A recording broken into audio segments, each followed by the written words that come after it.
Singapore roads every day is a dick measuring contest, right? There's somebody who can't stand how slow you're driving and needs to very weave through traffic and then cut in front of you without signaling and things like that. And, even recent times, just me as a pedestrian crossing a road where there's like a lot of traffic coming like in three different directions and someone coming from across 2 lanes of another road with the yellow box in between. He wanted right away and I didn't see him. I was crossing there. After that, he stopped and horned me. And then, I think I mentioned about it. I rolled down window to even shout something and everything. So it's just very stressful driving environment in Singapore. So are you looking for a job or a career that makes an impact in the lives of people? If so, you should consider a career with the Singapore Civil Defence Force. Imagine being at the forefront of innovation and technology while saving lives. You'll be enhancing emergency response systems with cutting-edge tools, engaging in international humanitarian efforts, and collaborating with a diverse range of organizations, all to strengthen community emergency preparedness. Don't take our word for it. Listen to our Yellow Butt episode 566 with Sergeant Gina, a paramedic who is also an emergency medical service section commander. She's got an amazing story. In 2023, she volunteered to go to Turkey to provide medical aid to civilians after a magnitude 7.8 earthquake rocked the country. She describes the heart and soul of her life-saving work and tells us how her grandmother inspired her to choose this career path. To watch the episode, check out the link in the description. To find out more about careers with SCDF, check out the interactive site scdfcareers.sg. And now, onto the podcast. What's up, everybody? Welcome to another episode of Yala, your thrice weekly podcast where we talk about the hottest news with a touch of what, Terence? Good old humor. Good old humor, man. And a heap of vulgarities. And a sprinkling of vulgarities. Yes. How was day 2 from day 3, day 4 of being back in Singapore, man? Day 4 already? Oh, yeah, pretty much. Day 4, right? Yeah. Settled in already. The blue zone vibe of Singapore. Back to the grind, right? But there's a bit of a holiday mood in the air. There's Christmas lights everywhere. Weather's starting to feel a little cooler. At least not as crazy hot as before. Yeah. And no one's attending work. As you can tell from Parliament sitting. No one's at Parliament. Yeah, it's damn funny, man. Yeah. The memes are great. Yeah, for those who don't know, like if you go and see the pictures and videos of the Parliament sitting on this last couple of days of November, like 3/4 of the seats are empty. Yeah, right? And there's no sitting in December either, right? For Parliament, yeah. So people already ORD mode already. Yeah, that's why all clearing leave already. I mean, such is the time of the holidays. I mean, you can feel that mood kind of like seeping in a bit. Yeah. Which is nice. Nice. Yeah. Some people say that we should have, I should have gone away during last week, right? Because Trump elections, Pritam Singh's case going on, and I think some people say we really missed the opportunity to milk it, provide incisive commentary about everything. Because you think about all the podcasts like The Rest is Politics, and they just went all out. Yeah, they were literally at voting sites and stuff like that, and doing emergency pods and everything. Yeah, Terrence, can go Okinawa. No, but that's the thing, right? We're not MSNBC, we're not CNN, we're not the news, right? We're not here to give you the latest breaking news. I mean, unless it's Singapore elections. Yeah. Singapore elections, that one different. That one we will be like emergency podcast or probably. But yeah, I think like with Trump and everything, and even Pritam's case for that matter, a little bit of distance to sort of process everything was helpful. Like you had the epiphany at 2 a.m. that you would vote for Trump if you were American. Okay, you're listening to this. You didn't listen to the previous episode. I did not say I would vote for Trump. I would say I would be more inclined to not vote Kamala. To not vote. Oh, okay. Yeah. That's revisionist history. Very big difference. Revisionist history. Yeah, not vote Kamala and closer towards Trump, but it's still along the center. Got it. Yeah. But yeah, that's why I think it's a bit different now. Podcasts, we give everything a bit of time to marinate, to really soak up the juices, and so that it's juicier when we come to talk about it. Yeah. So, and I mean, the Pritam's trial also kind of wrapped up already. Yeah. I think we wanted to go if there was like a final day or something like that. Yeah, when you were back. But it's already over before we came back. Yeah, that's why. That one also like feels like a bit anticlimactic at the end. I guess now there'll be the charges, the decision, right? Maybe everyone also like holiday mood already. They don't. They're like, forget it, tired already. That's why. That's why. Because the third tranche was supposed to be this week. Yeah. But right. oh well. But yeah, I mean, you can see the news kind of like slowing down a bit also. But we are not going anywhere. We're not going anywhere. Until Terence goes somewhere in December again. I'm going somewhere in December, but later part of December. But there are other things also, in exciting things planned for December, right? Yes. Because for those of you who have been listening to us for a while, you know that in June this year, we did our live show. Not our first live show, but our most recent one. It sold out. It went great. And now we are going to be doing another live show in the first half of December. Yeah. Yeah. And what better way to wrap up the year than to come for a live recording of Yalla Butter, right? Yeah.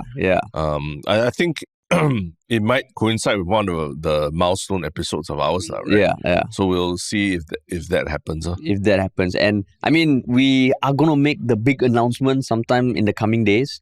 But for now, we are, tying down the final details, like the date. We have a venue already. We have a great partner to work with, deciding the show. But the best way to find out updates and to get the link for the tickets when they go live is to join our Telegram group. The link is in the show notes. Of course, we won't just suddenly release the tickets. Don't worry. We'll give a heads up. Okay, we're going to be releasing it at this time. You'll hear it either on the podcast or on Telegram. Yeah. But yeah, best to get done, because I think the last time there were a bunch of people who couldn't get tickets in time. So hopefully it sells out again. The rationale for Telegram is to generally make it appear immediately on your phone, if anything. Yeah, right? correct. Direct message. Whereas if we announce it on the podcast and all, there are issues sometimes even with our podcast disappearing on Spotify.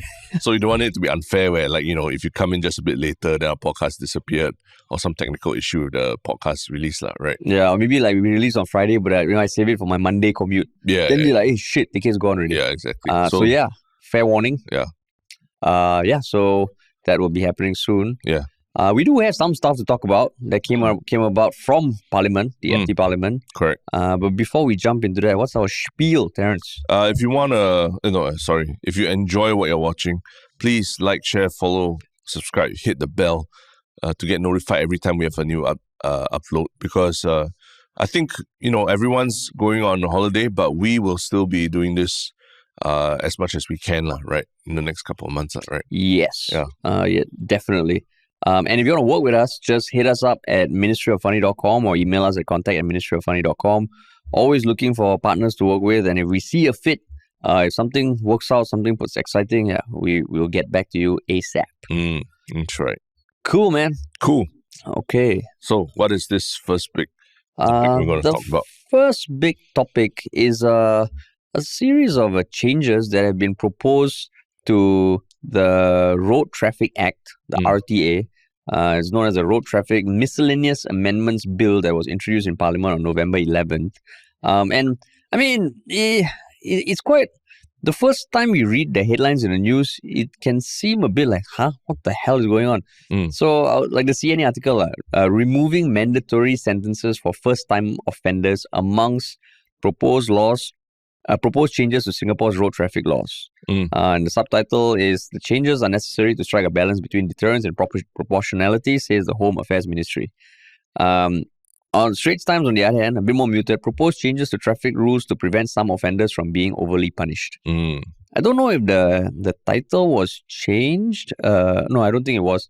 But when I first saw this, I was like, wait, are they making the sentences lighter? Yeah. But then when you drill down, you're like, it's not that simple. But when you saw this, like, what came to mind? It sounded counterintuitive. I think this year we've seen a lot of news of very tragic road accidents caused by very egregious driving, right?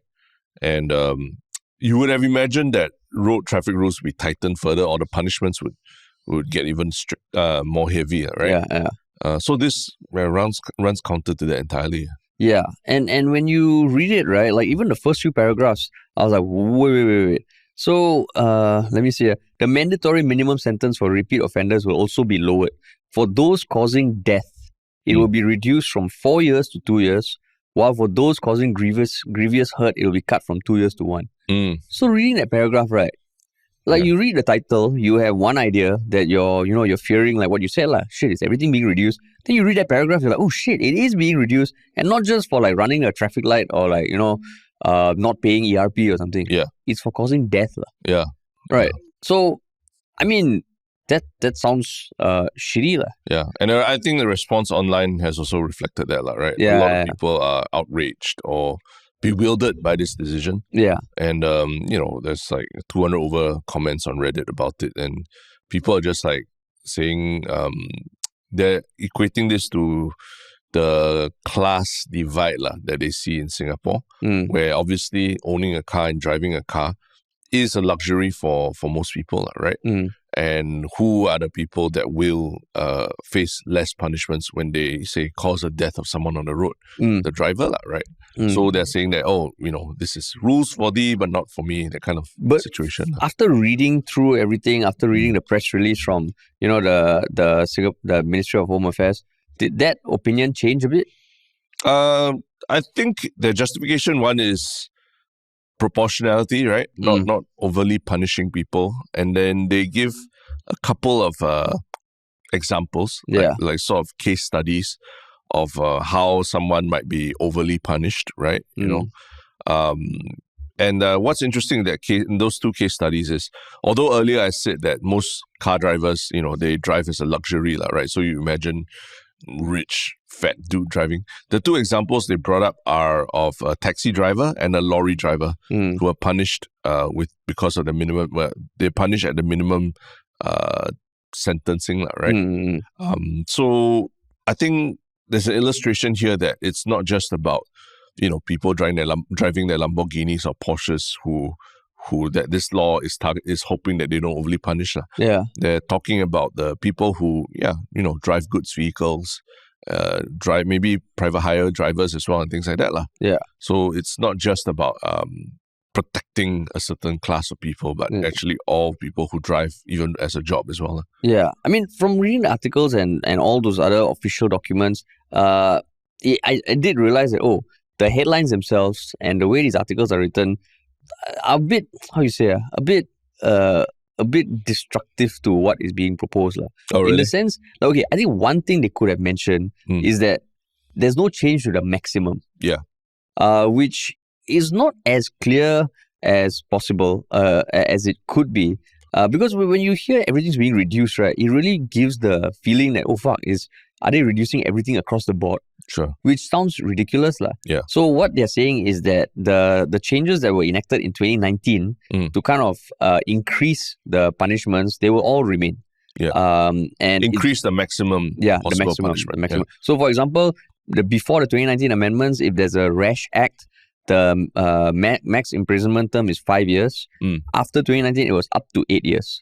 Whereas now they are just reducing the minimum floor. And in those two examples, if I recall, the reason why they said removing the minimum floor would be helpful is because in those examples, the person who was injured was not injured that seriously. Yeah. It's like outpatient. Correct. So they said if the minimum holds, the taxi driver will get like 1 year jail time, right? 1 year. Yeah. So and disqualified from driving for 8 years. Yeah. So by removing the minimum, what I understand is it is just removing the minimum, but it's still up to the judge and the courts to decide the punishment. Correct. So in both cases, for the same act, the punishment might end up the same. But for cases that really it is a series of unfortunate circumstances where maybe other drivers are responsible, that taxi driver won't get the minimum 1 year. Correct. Yeah. So what do you think of that example though? I mean, because I think there are a lot of people are debating this particular example and calling it out for certain reasons. But what do you think about it when you saw it? So while reading the article and all this thing gave me clarity on the proposed bill amendments, I still feel it sends the wrong message. The amendment sends the wrong message to drivers. To the importance of making sure people are safe on the road. Of course, and I mean, I think that's important because any piece of news, any bill that is proposed to change, it's of course, like, I don't know how many people go into the details. Yeah. And we generally, I think, like what you mentioned, there have been so many accidents on the road this year that it feels like, oh shit, things are starting to break. Yeah. Maybe there needs to be more enforcement, more regulation. But this one, while the upper ceiling remains low, lowering the floor feels a bit off. Yeah. Yeah, Correct. for you? Yeah, because overall, I think Singapore, I just have really bad experiences driving in Singapore, right? And most of my experience is driving in Singapore. But even just my recent trip was, I was driving around in Okinawa and everything. I just never felt that kind of stress that I feel on Singapore roads. Singapore roads, every day is a dick measuring contest, right? There's somebody who can't stand how slow you're driving and needs to very weave through traffic and then cut in front of you without signaling and things like that. And, even recent times, just me as a pedestrian crossing a road where there's like a lot of traffic coming like in three different directions and someone coming from across 2 lanes of another road with the yellow box in between. He wanted right away and I didn't see him. I was crossing there. After that, he stopped and horned me. And then, like I think I mentioned about it, I rolled down window to even shout something and everything. So it's just very stressful driving environment in Singapore. And there, there's this sense of entitlement that a lot of drivers feel. And I'm a driver myself and I do admit sometimes you also feel that, like where you're saving 20 seconds for you is very important compared to someone else's safety, pedestrian safety. But upon self-reflection, I always feel like, it can't be that way, right? Because at the end of the day, the pedestrian is exposed, right? And whereas you're in a shell, a tank, right? As a driver. Yeah. So it just like baffles me, like why we need to be so worried about overly punishing drivers, right? Who, in this particular case example they brought up, at the end of the day, the taxi driver ran a red light, right?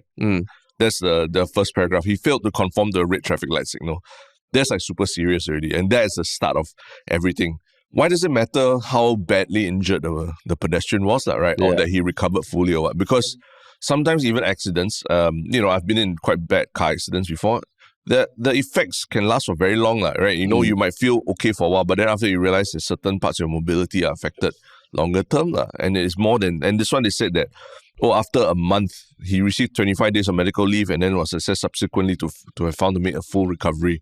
So I was like, fucking weird, doesn't matter only if he died then it becomes serious, right? Or only if he's like paralyzed then you look at the extent of the seriousness, man. Yeah. It can't be. I think the whole point is that he failed to conform to a red traffic light and put someone's life in danger, right? Yeah. So it just sounds, I agree. It sounds crazy, and these examples just don't really hold water with anyone who's reading it. Because even like reading what you said verbatim, right? Made a full recovery after 25 days. Yeah, physical recovery. Yeah. But, thankfully, I haven't been in an accident, but you mentioned that I'm assuming the trauma stays with you for a long time, right? Yeah. So then, and these kind of things, like I would imagine generally, you want to relax things. It should come at a time where maybe people are not as worried, But now, even in the articles, they say this review comes amid a worsening road traffic situation. Yeah. Why are you proposing to reduce the floor of punishments? People are also speculating, is it because there are more cars, they're introducing more COEs, more cars on the roads, right? Yeah, there are a lot more private hire vehicles as well. So it's livelihoods, is it? No, not livelihoods, but sort of lessening the stress on our prison system and everything as well, where there'll be more people. Of course, there's a leap, There's a leap. It's a leap, So this is what people are speculating online, Yeah, but even then, right? It just feels like how does this make sense? Because I don't know how many people would actually go down. If I wasn't doing this podcast, I don't think I would read the details of the actual bill and what is being proposed. Yeah. And then I would feel like, how the hell does this make sense? Like, if there's anything being reduced in this current situation, it just sends a terrible message. Because, even as a driver, if you now I drive also, right? And if I knew that the penalties are slightly less harsh, it will affect me psychologically, confirm. I'll be a bit more okay. I mean, not to say that I will think that, but I can imagine it affects people. That I do believe in like harsh punishments for deterrence for certain things. Yeah, correct. Yeah, so this one... And I mean, I was just in Japan, and I also recently watched a few videos from, I can't remember what the YouTube channel was, but it's a YouTube channel that talks about roads and the road design in major cities around the world. And they talk about how, in Japan, there's a lot being done, to reduce car speed in the roads. So it's like, for example, they don't, like the roads generally have been designed to be very, very small from the get-go already. So cars just can't travel very fast on them. So end up pedestrians feel very safe walking on the roads. And because cars don't come quickly, even if there's like a pedestrian getting in the way of a moving vehicle, there won't be a major accident, to reckon with. Whereas in Singapore, like I see drivers like just speeding down like little alleyways and all these very crowded roads and things like that as well. And it's just quite scary that the law, like you said, is a message. The law seems to be telling them that, there needs to be more responsibility on the part of the pedestrian and all the other people. People involved. It might not be your fault. So, right now we're reducing the minimum sentence, and it's on you. The onus is on you to go and find a good lawyer to fight for you, Which a lot of people will say that lawyers are expensive and only rich people can afford them, right? And it also then matters your own physical fitness, because like what you said, you recover. If you're fit, you're strong, you recover faster. The perpetrator gets a less penalty than if you are unfit or elderly or something. Which also doesn't make sense. And I forgot to mention that there is another change to the bill for repeat offenders. So basically it changes the definition of a repeat speeding offender. So under current laws, a motorist is considered a repeat offender if he has been convicted before of dangerous or careless driving, conducting illegal speed trials, or speeding. So any of those, right, you are convicted for dangerous driving, and as a repeat offender, you get heavier penalties and whatnot. So with this amendment, right, like they will only be charged as a repeat offender for speeding if he or she has had at least 2 prior convictions, both exceeding the speed limit by at least 40 kilometers per hour. And if the 2 convictions occurred within the past 5 years. So to me, layperson reading it is like it'll be harder to be deemed as a repeat offender. Correct. Right. So again, how the hell does that make sense? The annex that we're reading from, right, of these 2 cases of a taxi driver and a lorry driver, one thing to also note is that the 2 victims in these cases, one is another motorist, another driver. The second case, the victim is a cyclist, right? And I mean, you know my distaste for cyclists on the roads also, who also act very entitled about that. I'm just wondering how come there isn't an example of a pedestrian, right? Because a lot of times pedestrians are the ones who really they're just crossing a road, they're following traffic rules and all that. Maybe they jaywalk or what, but at the end of the day, they're still very, very vulnerable on the road, right? I feel pedestrians are less safe with an amendment to the law like this. Cyclists, you choose to be on the road, you choose to ride fast on the road. Okay, that's your choice, right? Another motorist, you get an accident. Okay, at least you're on a vehicle. But pedestrians really will be less safe if people are a bit more careless or a bit less careful with driving because they know there isn't that minimum sentence, right, to worry about. So it's very weird because as much as you try and look at it from the angle of like, okay, like all policies, there are people who are getting more harsh punishments than they deserve on the current law. But it almost feels like you should change the law to protect the people who are not getting punished enough. Now that there are jokes about how if you want to kill someone, it's better to run them over than to actually stab them. Right, because for death by negligent driving is 8 years. Right. So it feels like, okay, yes, no policy will be perfect for everyone, but it is, even the linked articles to the CNN article, drink driving accidents up, more deaths in the first half of 2024. Another commentary, forcing drivers to slow down requires more than harsh penalties. I mean, one thing is all these changes don't affect offenders who are driving under the influence. Correct. So that all remains. But it just feels like if they wanted to do this, maybe provide like better stats on why. Because I don't think there's anywhere that talks about how many people are unfairly being sentenced based on the current laws. Right? If there are hundreds of people whose livelihoods are being threatened when they really didn't deserve it, maybe there's a justifying case. Or if you want a couple reducing the floor, then you increase the ceiling. Yeah. It just feels like it's damn weird. Yeah. It's kind of runs counter to what we've been reading about in the news. Yeah, it's just last week there was a cyclist also who died in a hit and run. Yeah. That's right. Yeah. Right. Correct. So it's damn weird, yeah. Whichever way you look at it. Yeah, people. So that's the danger, right? Like they push this through, and people see it as like a very classist kind of thing, right? Trying to protect people who are able to drive and own cars. Yeah. Versus trying to protect, a guy who's just trying to cross the road, right? With his kid or something like that. Yeah.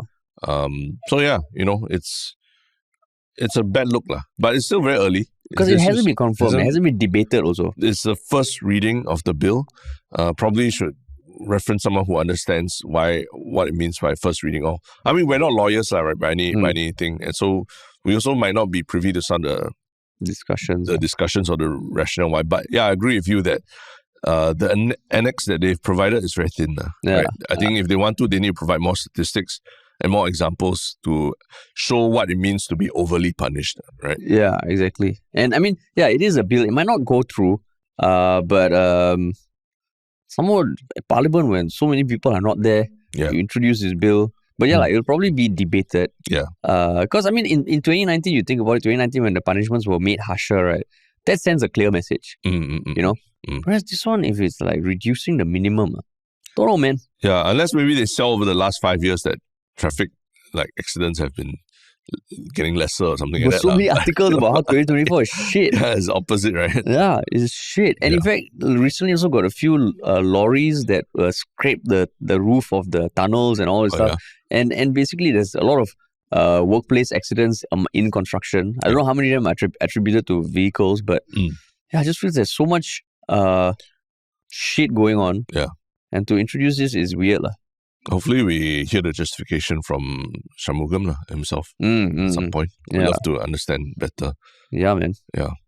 So another thing, if they want to introduce a bill like this, I mean, know that people will have a reaction to it. So I mean, curious what happens next. Yeah.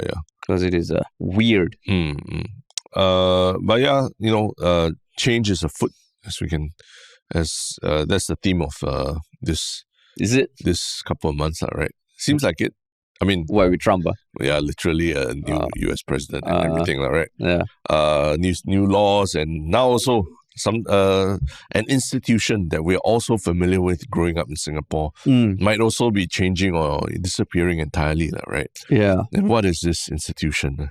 It is the institution, or rather the community of stall holders in school canteens. The school canteen experience, right? The school canteen experience, which actually has been brewing for quite a while. I think there was an article a few months ago, so April 2029, that already talked about... 2029? Sorry. 2024. Oh, 2024. Yeah, okay. Earlier this year. I thought you were looking to the future. My magic crystal ball is at home. There was talk of how schools are finding it difficult to get canteen stall vendors to provide healthy and cheap food to their students. And there were two schools, Yusof Ishak Secondary School and another school that debuted either getting food from a central kitchen or having these pre-packed meals that the kids can choose and just take and go. So the more recent announcement is that there might be a new canteen model for schools as an option because there's a shortage of stall holders. It's damn sad, man. Why? Because essentially, when you're describing it, I just thought of it's a cookhouse. Yeah, it's a cookhouse. You want to go to the SCDF cookhouse model already. Yeah, because, so I don't know how it was or it is now. I think it's probably the same.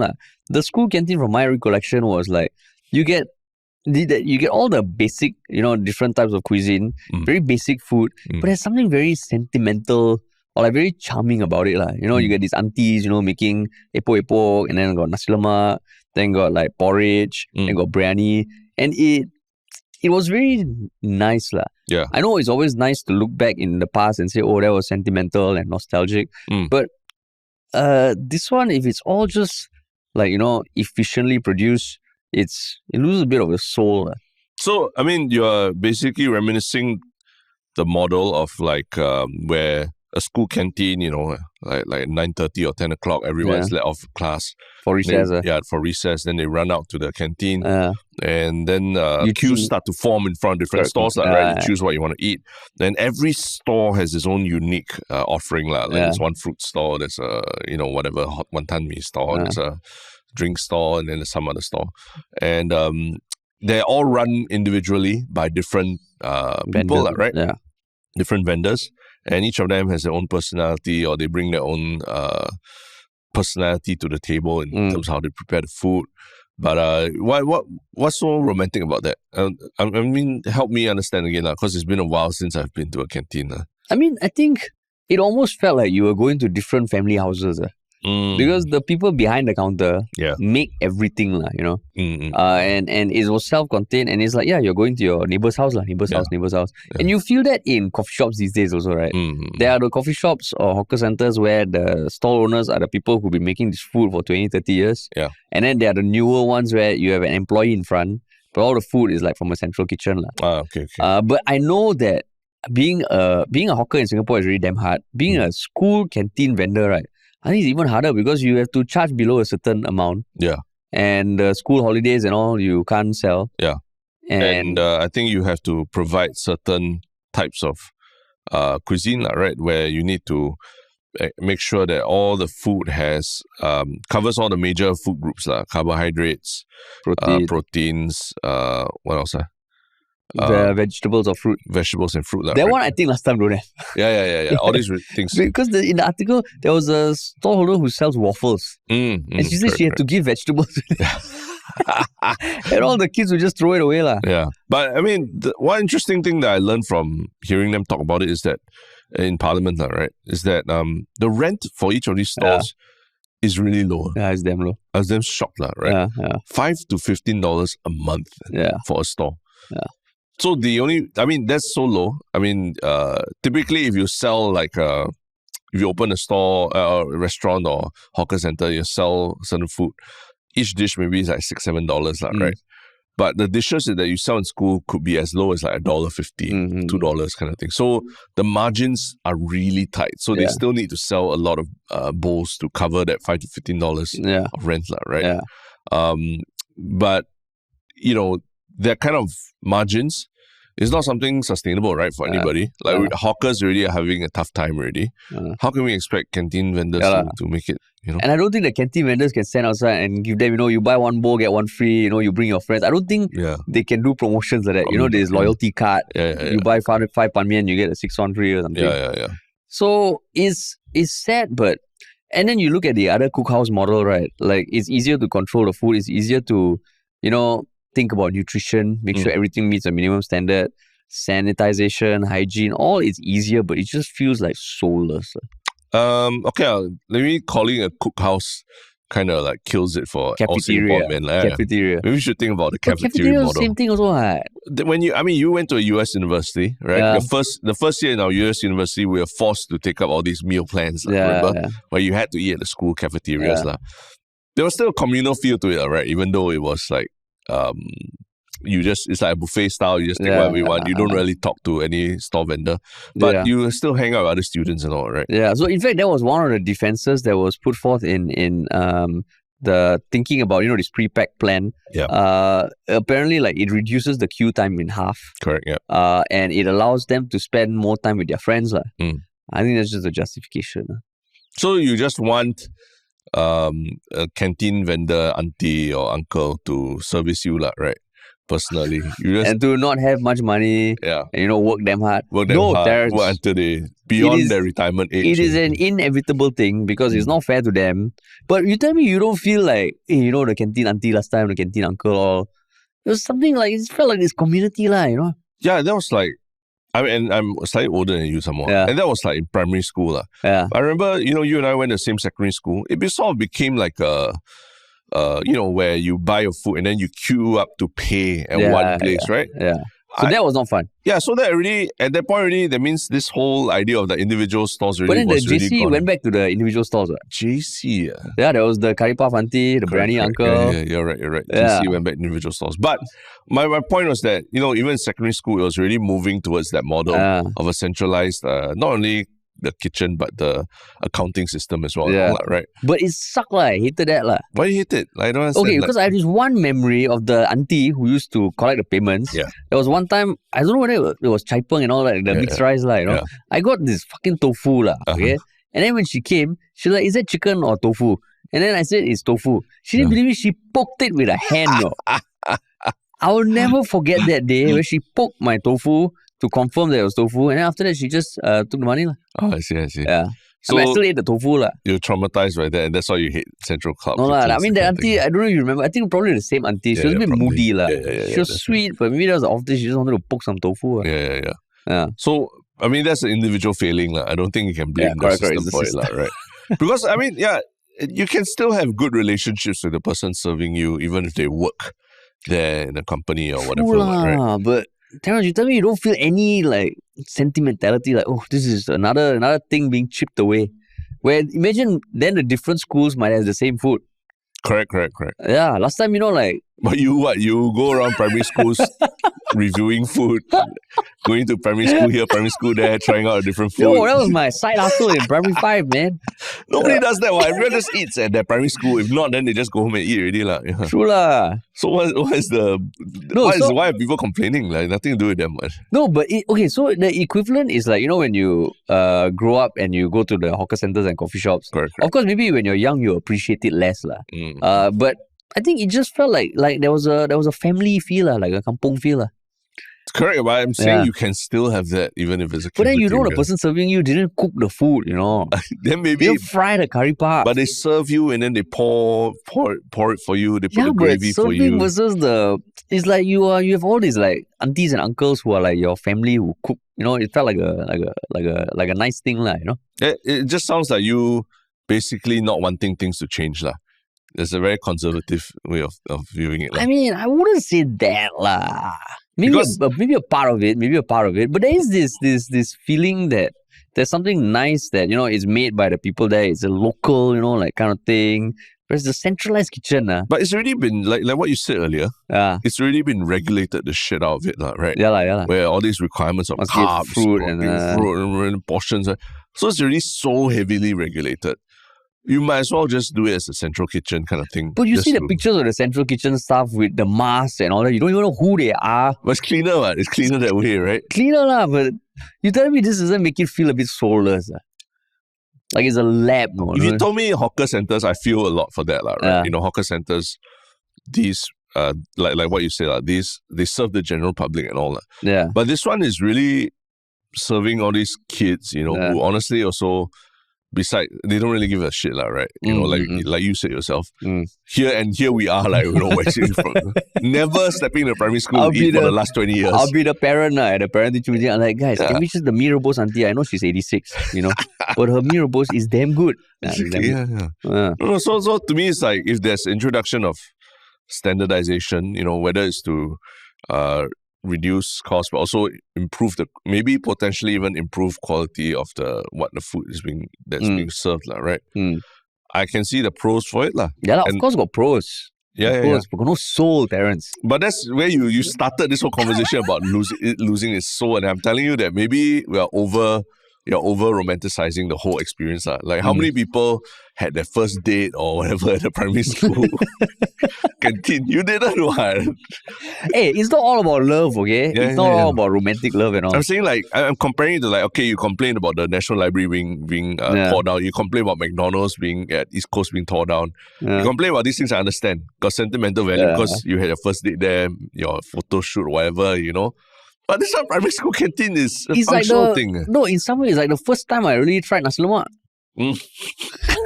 And you remember it so vividly that you tear up thinking about it. No, I remember like little things that I used to mix the sambal with all the rice and the ikan bilis, so it became like nasi goreng, then the cutlet, all these memories, Terrence. And guess what? You can still have that at the cafeteria, right? No, but you see the menu, warm cheese panini, a panwich. When in primary school would you have a panwich? Maybe 40 years later, there'll be some guy saying, wow, the first time I tried a panwich was in primary school. It's so romantic, Oh, warm cheese panwich, yeah. So, I don't know, man. I think people, rather than fussing about this, maybe I think hawkers are a bigger concern to me. I mean, this one, like, I agree, especially when it comes to kids who are not the most discretionary when deciding what to eat. It's always about the nicest, tastiest thing. Having something that ensures the health and all good lah. But it's me as the adult feeling like for the kids. And the irrationally, But the other side of it also is that even when there's a cookhouse, sometimes it can be quite fun also, right? Back in the army, whenever there was like Western food days or something like that, everyone gets them excited about the Western food, right? But as I say, you lower the standard overall and you give them one good day and like, wow, it's damn shock. Yeah lah, correct lah, yeah lah. I don't know whether that's the best thing lah. But it became a thing lah. A thing, right? Like everyone, like, hey, let's all eat lunch together because we know the food is good today. Yeah, Western with the fried chicken. So everyone goes to the cookhouse, everyone sits down together and eats, and it's a communal event. So I think there are pros lah. So you don't feel a tinge of this? Is it just you damn salty about all the canteens in your school last time? No. I mean. The point is the model, I think the business model doesn't work. I already feel that hawkers are squeezed like crazy already, and as a consumer, our expectations of hawkers are unrealistic, right? And they will not survive. They're not going to last beyond a couple of generations. That's the sad truth. This one, to me, sounds even worse, even trickier. So why don't you combine both? So like during school hours you feed, right? After school hours, it becomes a canteen that's open to the public. So the store vendors there, they can have a longer time frame. So during the day, they have like kid-friendly meals. At night, the one-time meal becomes like twice the size and shit like that. So you want random strangers to be able to enter primary schools. You want adults to be able to enter primary schools to go and eat and hang out with young kids. Just at night lah, Terrence. You're a danger to society. You're a danger to society. You voted Trump and you enjoy this. I did not vote Trump. I did not vote Trump. Primary schools. I did not say I will vote Trump. But I think it's a losing battle. It's inevitable, man. It's inevitable, yeah. Inevitable. Even Chan Chun Sing looked very sian talking about it in Parliament if you watch the speech. Like the way he explained carbohydrates, proteins, vegetables, fruit. Yeah. It's like... So then maybe for pure efficiency, just have vending machines lah. You go there, you click, the food got no server at all. I think what they're discussing is having vending machines, right? But they're saying that the meals won't be like hot and prepared, like freshly prepared and all that, right? Yeah. Which I think is still important for kids also. Yeah. Because the truth is, I think the food that you put in vending machines will have more preservatives and things like that. And just hygiene, it's harder to clean the insides and shit like that. Correct. Yeah. But for drinks, maybe. Drinks, maybe, yeah. But that's the reality. I think let's take off the rose-tinted glasses and look at the reality. There's no rose-tinted glasses. Then what's the point? There needs to be rose-tinted glasses every once in a while. Just wear glasses, normal glasses. Don't need to be rose. No. Yeah. Just acknowledge that everything you say about how great the experience was, I'm like, you don't lose it with a cafeteria, You do, okay? You do. That's where I feel like you're wrong. You do lose a bit, but I'm saying it's an inevitable loss. Inevitable loss. Because it's not fair to the stall vendors. Correct, yeah. But man. Cool. And then what is your one Shiok comment of this couple of days? My one Shiok comment is a comment on our episode with Rishi and I talking about Trump. And I mean, I thought the person articulated this thought quite well. It was by Splash on YouTube. I'd much rather have a country which discusses about whether a property should be demolished rather than a country which discusses whether abortion should be abolished or restricted. Quite a nice juxtaposition between Singapore and the US. So I thought that was a well-worded comment. What about you, man?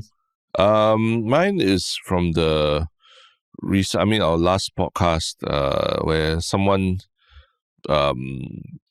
listened to us talking about Lawrence Wong's reaction to the US elections. I can't even read this person's name, but I guess it's Empersec or something Empersec. I've always been amazed by the breadth of perspectives that are captured in the conversations between Terence and Harish. Just taking the conversation about the presidential elections in the US, there were quality points about how Trump represented change, whereas Kamala represented the establishment, which were also evident in the campaign approaches, and how it may have been a podcast election, how the Trump victory seems to stem from nationalistic sentiments brewing in American voters, and a frustration for the status quo. To top it all off, Terence and Harris also shared thoughts on how all these observations relate to the current state of Singapore politics. Oh, wow. And that wasn't even the main topic. A very enjoyable listen. Thank you. Wow. Yeah. That was cool. Yeah. So on YouTube or Spotify? YouTube. Yeah. Oh, nice. So people, quite, enjoyed us talking about US politics, right? Can't wait for the Singapore elections, man.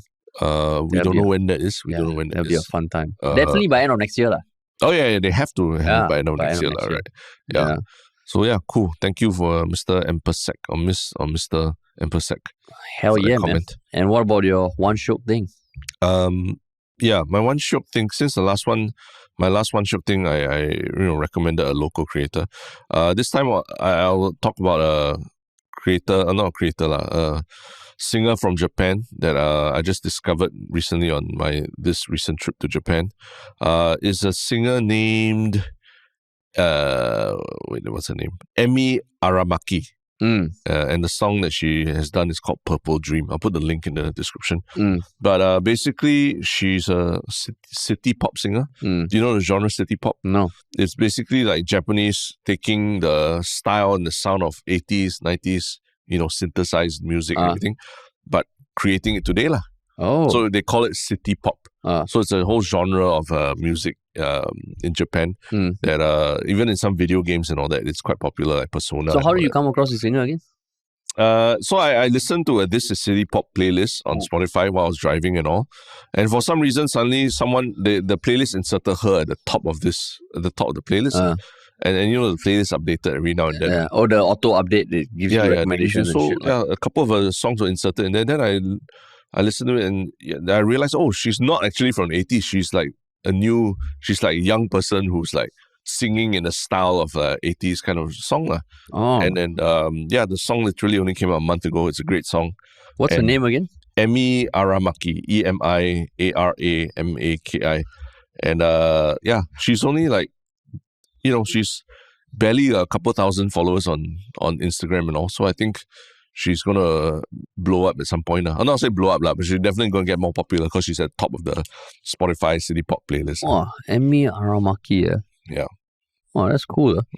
So yeah, it was cool City Pop to actually discover something through Spotify Music, which I thought was practically impossible these days. Oh, nice. Yeah. Cool. My one Shiok thing is something that, I mean, if people enjoyed like the elections coverage either by us or other outlets, or just are looking for a news source that approaches things differently, right? I chanced upon this one publisher in the US, an independent publisher called Tangle. Have you heard of it? No. It's a 5-person team started by a journalist, completely self-funded. I think they have like 250,000 subscribers around the world. And what they do is every day they take one hotly debated topic in the US, they summarize it, and then they look for 3 of the best arguments from the left, 3 of the best arguments from the right, 3 of the best arguments from the center. And then they summarize it in like the main journalist's take lah. Yeah. So I mean, it's an email read, maybe a 10-minute read, and the latest email I got today was the Trump White House comes into focus, looking at his staff picks and cabinet lah. So basically, it summarizes it. Then what the left is saying. The left says that Trump's picks of Homan and Miller foreshadow a harsh immigration agenda. Some say that Wiles will face unique challenges as chief of staff. Then the right supports Trump choices, particularly Homan as a border czar. So it's nice, like you don't need to troll through the internet for these different arguments. And yeah, is it a newsletter? It's a newsletter, but they also have a website that has the articles lah. Got it. And it's just a 5-person team. Wow. Yeah, so pretty cool. They have a podcast, they have YouTube, and yeah, I recommend just checking it out. Yeah, man. That's cool. Cool. Nice. All right. So thanks everyone for listening. Remember, if you enjoyed the podcast, follow us on Spotify, YouTube, Instagram, Reddit, and TikTok. Yeah. And if you want to work with us, go to ministryoffunny.com or email us at contact@ministryoffunny.com. And join our Telegram, because that's where we'll be releasing the link to buy tickets for our next live show slated for the first half of December 2024. Yeah. Cool. Thanks for listening, everybody.